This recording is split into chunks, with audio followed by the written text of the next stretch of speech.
ಚಾಲಕರಿಗೆ ಕದಂಬರಾಗಲಿ ಅವಾಗ ಮೂಲತಃ ಏನು ಮಾಡ್ತಿದ್ರು, ಶಿವವನ್ನ ಲಾಂಛನವನ್ನಾಗಿ ಮಾಡ್ಕೊಂಡಿದ್ರು. ಕದಂಬರಾಗ ನೋಡಬಹುದು ಎಲ್ಲ ಕಡೆ ಶಿವಗಳಿವೆ. ಇಲ್ಲಿ ಶಿವದ ಮುಖನೇ ಇದೆ ನಿಮಗೆ, ಮತ್ತು ಅಲ್ಲಿ ನೋಡಿ ಆ ಕಡೆ ಶಿವ ಮತ್ತು ಈ ಕಡೆ ಶಿವ ಲಾಂಛನಗಳನ್ನು ಮಾಡಿದರು. ಈ ದೇವಸ್ಥಾನದಲ್ಲಿ ಶಿವನ ನೆತ್ತಿಯ ಮೇಲೆ ಶ್ರೀಚಕ್ರ ಸ್ಥಾಪಿತವಾಗಿದ್ದು, ಶ್ರೀಚಕ್ರವನ್ನು ದಾರಿದ್ರ್ಯ ನಿವಾರಣೆ ಮತ್ತು ಶಕ್ತಿಯ ಒಂದು ಪ್ರತೀಕವಾಗಿ ಈ ಒಂದು ಶ್ರೀಚಕ್ರವನ್ನು ಸ್ಥಾಪಿಸಲಾಗಿದೆ. ಕಮಾನಗಳು ನಮ್ಮ ತರಂಗಗಳನ್ನು ಇದು ಮಾಡುವ ಸಂಬಂಧ ಈ ಕಮಾನಗಳನ್ನು ಮಾಡಲಾಗಿದೆ. ಅದು ನಮ್ಮ ಹಿಂದೂ ಕಲೆ.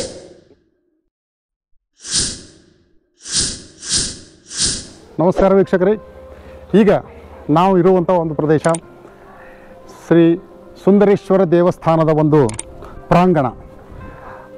ಇದು ಮುಖ್ಯದ್ವಾರದ ಒಂದು ಪ್ರಾಂಗಣದಲ್ಲಿ ನಾವಿದ್ದೇವೆ. ಈ ಸದ್ದ ಈ ಒಂದು ದೇವಸ್ಥಾನದ ಒಂದು ಪರಿಚಯವನ್ನು ತಮಗೆ ಮಾಡಿಕೊಡ್ಲಿಕ್ಕೆ ಇಷ್ಟಪಡ್ತೀನಿ. ಈ ಒಂದು ಸುಂದರೇಶ್ವರ ದೇವಸ್ಥಾನ ಬಹಳ ಪ್ರಸಿದ್ಧಿಯನ್ನು ಪಡೆದಂಥ ದೇವಸ್ಥಾನ, ಬಹಳ ಅದ್ಭುತವಾದಂಥ ದೇವಸ್ಥಾನ ಮತ್ತು ಬಹಳ ಜಾಗೃತವಾದಂಥ ಒಂದು ದೇವಸ್ಥಾನ ಇದು. ಈ ಒಂದು ದೇವಸ್ಥಾನದ ಕುರಿತು ಬಹಳಷ್ಟು ಒಂದು ವಿಶಿಷ್ಟತೆ ಈ ದೇವಸ್ಥಾನದಲ್ಲಿ ಇದೆ. ಇಲ್ಲೇ ಒಳಗಡೆ ಇರುವಂತಹ ಒಂದು ಈ ಈಶ್ವರಲಿಂಗ ಬಹಳ ವಿಶಿಷ್ಟವಾಗಿ ನಮ್ಮ ಭಾರತ ದೇಶದಲ್ಲಿ ಇಂಥ ವಿಶಿಷ್ಟವಾಗಿರುವಂಥ ಎರಡು ಈಶ್ವರಲಿಂಗಗಳಿವೆ.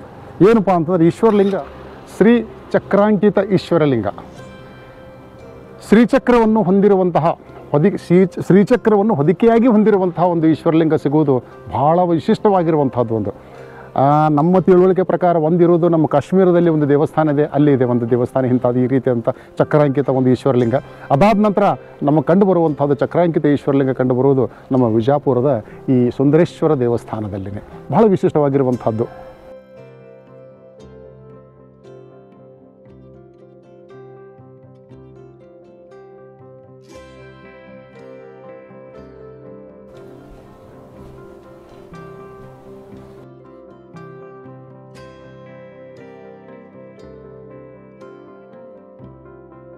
ಶ್ರೀ ಸುಂದರೇಶ್ವರ ದೇವಸ್ಥಾನದ ಆವರಣದ ಒಳಗಡೆ ಈ ಭಕ್ತರ ಒಂದು ಪ್ರಾಂಗಣ ಇದು. ಭಕ್ತರು ಇಲ್ಲಿ ಕೂತ್ಕೊಂಡು ಭಜನೆಗಳನ್ನು ಮಾಡ್ತಾ ಇರ್ತಾರೆ. ಈ ಪ್ರಾಂಗಣದಲ್ಲಿ ಈ ಒಂದು ದೀಪಸ್ತಂಭವಿದೆ. ಇಲ್ಲಿ ನೋಡಿ, ಇಲ್ಲಿ ಈ ಒಂದು ಭಾಗದೊಳಗೆ ಅನೇಕ ಧಾರ್ಮಿಕ ಕಾರ್ಯಕ್ರಮಗಳು ಇಲ್ಲಿ ಜರುಗ್ತಾವೆ, ಹಬ್ಬ ಹರಿದಿನಗಳಲ್ಲಿ ಜರುಗ್ತಾವೆ. ಶಿವರಾತ್ರಿ ಕಾಲದೊಳಗೆ ಇಲ್ಲೇನಪ್ಪ, ಶಿವರಾತ್ರಿ ಟೈಮ್ದೊಳಗೆ ಇಲ್ಲಿ ಜಾಗರಣೆ ಆಗ್ತದೆ, ಭಜನೆಗಳು ನಡೀತಾವೆ, ಕೀರ್ತನೆಗಳು ನಡೀತಾವೆ. ಈಗ ನಾವು ಗರ್ಭಗುಡಿಯ ಸಮೀಪ ಹೋಗೋಣ.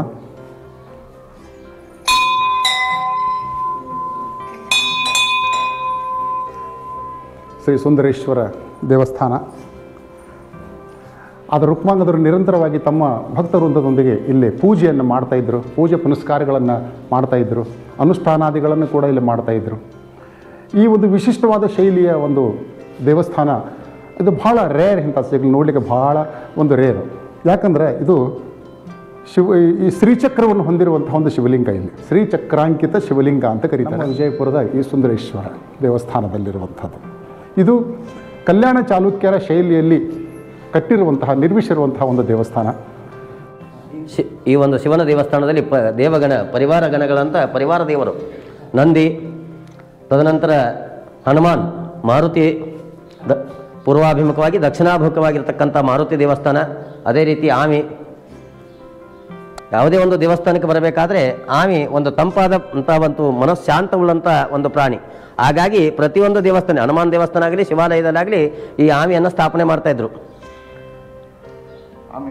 ಹಾಂ, ಸ್ಟ್ರಕ್ಚರ್ ನಿಮಗೆ 830-860 ವರ್ಷದ ಸ್ಟ್ರಕ್ಚರ್ ಅದೇ. ಯಾವುದೇ ಥರದ ಬದಲಾವಣೆಗಳಿಲ್ಲ ಈ ದೇವಸ್ಥಾನದಲ್ಲಿ. ಮೂಲತಃ ಏನು ಇದೆಯೋ ಅದೇ ಒಂದು ಸ್ವರೂಪದಲ್ಲಿ ಈ ಒಂದು ದೇವಸ್ಥಾನವನ್ನು ಉಳಿಸಿಕೊಂಡು ಬರಲಾಗಿದೆ. ಇಲ್ಲಿ ಶಿವಾಲಯದ ಕಲ್ಯಾಣ ಚಾಲಕರಿಗೆ ಕದಂಬರಾಗಲಿ ಅವಾಗ ಮೂಲತಃ ಏನು ಮಾಡ್ತಿದ್ರು, ಶಿವವನ್ನು ಲಾಂಛನವನ್ನಾಗಿ ಮಾಡ್ಕೊಂಡಿದ್ರು. ಕದಂಬರಾಗ ನೋಡಬಹುದು ಎಲ್ಲ ಕಡೆ ಶಿವಗಳಿವೆ. ಇಲ್ಲಿ ಶಿವದ ಮುಖನೇ ಇದೆ ನಿಮಗೆ, ಮತ್ತು ಅಲ್ಲಿ ನೋಡಿ ಆ ಕಡೆ ಶಿವ ಮತ್ತು ಈ ಕಡೆ ಶಿವ ಲಾಂಛನಗಳನ್ನು ಮಾಡಿದರು ಕಲ್ಯಾಣ ಚಾಲುಕ್ಯರು. ಇವೆಲ್ಲ ಇದು ನಿಮಗೆ ನಂದಿ ಸಿಕ್ಕಿದ್ದೆಲ್ಲ ತಂದು ಕೊಟ್ಟಾರ. ಬೇರೆಯವ್ರ ತೋಟದಾಗಿದ್ದಂಥ ಒಂದು ಇದು ನಂದಿ. ಈ ಒಂದು ನಂದಿಯನ್ನು ನೋಡಿದ್ರು ಕೂಡ ನೋಡ್ರಿ ಎಷ್ಟೊಂದು ಆಕರ್ಷಕವಾಗಿ ನಂದಿಯನ್ನು ನಿರ್ಮಾಣ ಮಾಡಿದ್ದಾರೆ. ಹೀಗಾಗಿ ಅವರ ತೋಟದಲ್ಲಿ ಇತ್ತು, ಅದನ್ನು ತಂದು ಈ ದೇವಸ್ಥಾನದಲ್ಲಿ ಸ್ಥಾಪಿಸಿದ್ದಾರೆ.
ತ್ರಿಕಾಗ್ನಿಕಾಲಾಯ ಕಾಲಾಗ್ನಿರುದ್ರಾಯ ನೀಲಕಂಠಾಯ ಮೃತ್ಯುಂಜಯಾಯ ಸರ್ವೇಶ್ವರಾಯ ಸದಾಶಿವಾಯ ಶ್ರೀಮನ್ಮಹಾದೇವಾಯ ನಮಃ.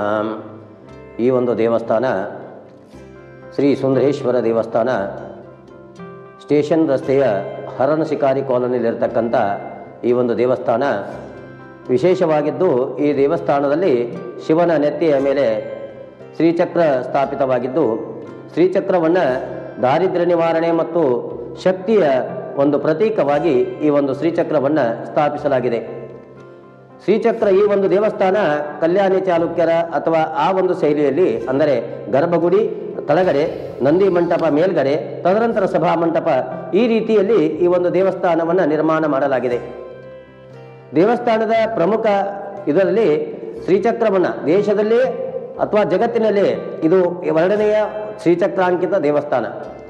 ಈ ಒಂದು ದೇವಸ್ಥಾನಕ್ಕೆ ಬರುವುದರಿಂದ ಇಲ್ಲಿರ್ತಕ್ಕಂಥ ತಮ್ಮ ಮನಸ್ಸಿನ ಎಲ್ಲ ಇಚ್ಛೆಗಳನ್ನು ಪೂರ್ಣ ಮಾಡಿಕೊಡಲು ಇದೊಂದು ದೇವಸ್ಥಾನ, ಈ ಒಂದು ದೇವರ ಅನುಗ್ರಹ ಖಂಡಿತವಾಗಿ ಬೇಕು. ಇದರಲ್ಲಿ ಅನೇಕ ಜನರು ತಮ್ಮ ಎಲ್ಲ ಮನೋಭಿಷ್ಟ ಕಾಮನೆಗಳನ್ನು ಈ ಒಂದು ದೇವರಿಂದ ಪಡೆದಿದ್ದಾರೆ. ಮದುವೆ ಆಗದವರು ಮದುವೆಯನ್ನು ಮಾಡಿಕೊಂಡಿದ್ದಾರೆ. ತದನಂತರ ಮಕ್ಕಳಾಗದವರಿಗೆ ಮಕ್ಕಳು ಕೂಡ ಈ ಒಂದು ದೇವರ ಕೃಪಾಶೀರ್ವಾದದಿಂದ ಆಗಿವೆ. ಈ ರೀತಿಯಾಗಿ ಈ ಒಂದು ಶ್ರೀಚಕ್ರ ಅಂಕಿತ ದೇವಸ್ಥಾನದಲ್ಲಿ ಶಿವರಾತ್ರಿಯ ದಿನದಲ್ಲಿ ಕಿಲೋಮೀಟರ್, ಅಂದರೆ 2 ಕಿಲೋಮೀಟರ್ 3 ಕಿಲೋಮೀಟರ್ ಗಟ್ಟಲೆ ಪಾಳಿಯಲ್ಲಿ ನಿಂತು ಭಕ್ತರು ತಮ್ಮ ದರ್ಶನವನ್ನು, ಈ ದೇವರ ದರ್ಶನವನ್ನು ಪಡಿತಾರೆ. ಅದೇ ರೀತಿಯಾಗಿ ಶ್ರಾವಣ ಮಾಸದ ಸೋಮವಾರಗಳು ಮತ್ತು ಪ್ರತಿನಿತ್ಯವೂ ಕೂಡ ದೇವಸ್ಥಾನದಲ್ಲಿ ಅಭಿಷೇಕ, ರುದ್ರಾಭಿಷೇಕಗಳು ನಡೆಯುತ್ತವೆ. ಅದೇ ರೀತಿಯಲ್ಲಿ ವಿಶೇಷವಾಗಿ ಕಾರ್ತಿಕ ಮಾಸದಲ್ಲಿ ಬುತ್ತಿ ಪೂಜೆ ಹಾಗೂ ಮಹಾಪೂಜೆ, ಧಾನ್ಯ ಪೂಜೆ, ಈ ರೀತಿಯಾಗಿ ಅನೇಕ ಪೂಜೆಗಳು ಈ ಒಂದು ದೇವಸ್ಥಾನದಲ್ಲಿ ನಡೀತವೆ. ಕಲ್ಯಾಣಿ ಚಾಲುಕ್ಯ ಅಂದರೆ ಈ ದೇವಸ್ಥಾನದ ಒಂದು ಇದನ್ನು ನೋಡಿದಾಗ ಕಲ್ಯಾಣಿ ಚಾಲುಕ್ಯರದಲ್ಲಿ ಇರಬಹುದು ಅನ್ನುವ ಒಂದು ಇದು ಪ್ರತೀತಿ. ಇಲ್ಲ, ಶಂಕರಾಚಾರ್ಯರಾಗಿದ್ದು 788ನೇ ಇಸ್ವಿಯಲ್ಲಿ ಆ ರೀತಿಯಾಗಿ ಇಲ್ಲಿ ಅದೇ ರೀತಿ ಉವಾಪಗಳವೇ ಕರೆ. ಅದು ನಿಶ್ಚಿತವಾಗಿ 12ರಿಂದ 13ನೇ ಶತಮಾನದಲ್ಲಿ ಈ ಒಂದು ದೇವಸ್ಥಾನವನ್ನು ನಿರ್ಮಾಣ ಮಾಡಲಾಗಿದೆ. ಇಲ್ಲ, ಇದು ಏನಾಗಿದೆ, ಎಲ್ಲರಲ್ಲಿ ಒಂದು ತಪ್ಪು ಗ್ರಹಿಕೆ ಆಗಿದೆ. ದೇವಸ್ಥಾನವನ್ನು ಕಮಾನಗಳು, ನಮ್ಮ ತರಂಗಗಳನ್ನು ಇದು ಮಾಡುವ ಸಂಬಂಧ ಈ ಕಮಾನಗಳನ್ನು ಮಾಡಲಾಗಿದೆ. ಅದು ನಮ್ಮ ಹಿಂದೂ ಕಲೆ, ಹಿಂದೂ ಶೈಲಿ ಇರತಕ್ಕಂಥದ್ದನ್ನೇ ಮುಂದೆ ತದನಂತರ ಈ ಮುಸಲ್ಮಾನರು ತಮ್ಮ ಒಂದು ಇದಕ್ಕೆ ಪಡೆದುಕೊಂಡಿದ್ದಾರೆ.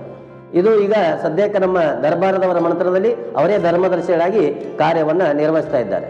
835 ವರ್ಷ ಇರ್ಬೋದು, 12ರಿಂದ 13ನೇ ಶತಮಾನ. 1235, 1265 ಅಂತ ಕೆಲವೊಂದು ಕಡೆ ದಾಖಲೆಗಳವ. ಬಟ್ ನಿಖರವಾಗಿ ಅಷ್ಟೊಂದು ಬರೆದಿಟ್ಟಿಲ್ಲ, ಯಾರೂ ದಾಖಲೆಗಳು ದೊರೆತಿಲ್ಲ ನಮಗೆ.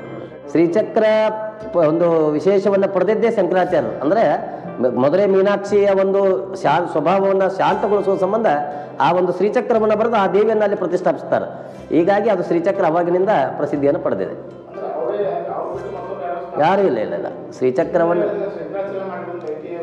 ಐತಿಹ್ಯ ಇದೆ. ಬಟ್ ಅದನ್ನೇ ಒಂದು ಪರಿಕಲ್ಪನೆ ಇಟ್ಟುಕೊಂಡು ಶ್ರೀಚಕ್ರವನ್ನು ಇಲ್ಲಿ ಮಾಡ್ಯಾರ. ಬಟ್ ಅವರೇ ಸ್ಥಾಪಿಸಿದಂಥ ದೇವಸ್ಥಾನ ಅಲ್ಲ. ಶಂಕರಾಚಾರ್ಯ ಸ್ಥಾಪಿತ ಮೂಲ ದೇವಸ್ಥಾನವನ್ನು, ನಮ್ಮ ಧೂಳಿಖೇಡದ ಶಂಕರಲಿಂಗ ದೇವಸ್ಥಾನವನ್ನು ನಾವು ಕಾಣಬಹುದು. ಶಂಕರಲಿಂಗ ಶಂಕರಾಚಾರ್ಯ ಸ್ಥಾಪಿತ, ಬಿಜಾಪುರ ಜಿಲ್ಲೆಯ ಧೂಳಿಖೇಡದಲ್ಲಿ ಅದು ಶಂಕರಲಿಂಗ ದೇವಸ್ಥಾನ ಇದೆ. ಅಲ್ಲಿ ಅನೇಕ, ಅಂದರೆ 8 ದೀಪಗಳನ್ನು ಹಚ್ಚಿ ಅವರು ನಿರಂತರವಾಗಿ ಉರಿಯುವಂತೆ ಮಾಡಿದಂಥ ಒಂದು ದೇವಸ್ಥಾನ ಅದು ಅಲ್ಲ. ಅದಕ್ಕೆ ನಿಖರವಾಗಿ ಮಾಹಿತಿ ಇಲ್ಲ ಯಾರಿಗೂ. ಅಂದರೆ ನಮ್ಮ ಇತಿಹಾಸದಲ್ಲಿ ಏನಾಗ್ಬಿಟ್ಟದೆ, ಕೆಲವೊಂದು ಇತಿಹಾಸಗಳು ಅಡಿಗೆ ಹೋಗ್ಯಾವ. ಹಿಂಗಾಗಿ ಅವು ಬೆಳಕಿಗೆ ಬಂದಿಲ್ಲ. ಎಲ್ಲ ಕಡೆಗೂ ಕೂಡ ನಿಮ್ಗೆ ಹೆಂಗಾಗಿದೆ ಅಂದರೆ ಶ್ರೀಚಕ್ರವನ್ನು ಕೊಲ್ಲೂರಲ್ಲಿದೆ, ತಿರುಪತಿಯಲ್ಲಿ ಶಂಕರಾಚಾರ್ಯ ಶ್ರೀಚಕ್ರವನ್ನು ಸ್ಥಾಪಿಸಿದ್ದಾರೆ, ಮುಂದಿದೆ. ಅದು ಯಾರಿಗೂ ಅಷ್ಟು ಇತಿಹಾಸವನ್ನು ತಿಳಿಸಿಕೊಟ್ಟಿಲ್ಲ. ಹಿಂಗಾಗಿ ಅದು ಇದಾಗಿದೆ. ಇದು ಆನೆಗುಂದಿ, ಅಂದರೆ ಹೊಸಪೇಟೆ ತಾಲೂಕಿನ ಹೊಸಪೇಟೆ ಜಿಲ್ಲಾ ಆನೆಗುಂದಿ ಅಂತೇಳಿ ನಿಮಗೆ ಸಿಗ್ತದೆ. ಅದು ರಾಮಾಯಣ ಕಾಲದ್ದು. ಅಲ್ಲಿ ರಾಮನ ಪಾದ, ಶಿವನ ಮೇಲೆ ಶ್ರೀಚಕ್ರ, ಈ ಎಲ್ಲ ರೀತಿ ಇವೆ. ಅಲ್ಲಿ ಲಿಂಕ್ ಇಲ್ಲ, ಆದರೆ ಪ್ರಸಿದ್ಧಿಯನ್ನು ಪಡೆದಿಲ್ಲ ಅದು ಅಷ್ಟೊಂದು. ಅದು ಒಂದು ಹಳ್ಳಿಯಲ್ಲಿದೆ. ಹೊಸಪೇಟೆಯಿಂದ ಆನೆಗುಂದಿಯಿಂದ ಮುಂದೆ ಹೋದಾಗ ಒಂದು ಹಳ್ಳಿಯಲ್ಲಿ ಸಿಗುತ್ತೆ. ಹಿಂಗಾಗಿ ಅದು ಪ್ರಚಾರಕ್ಕೆ ಪಡೆದಿಲ್ಲ.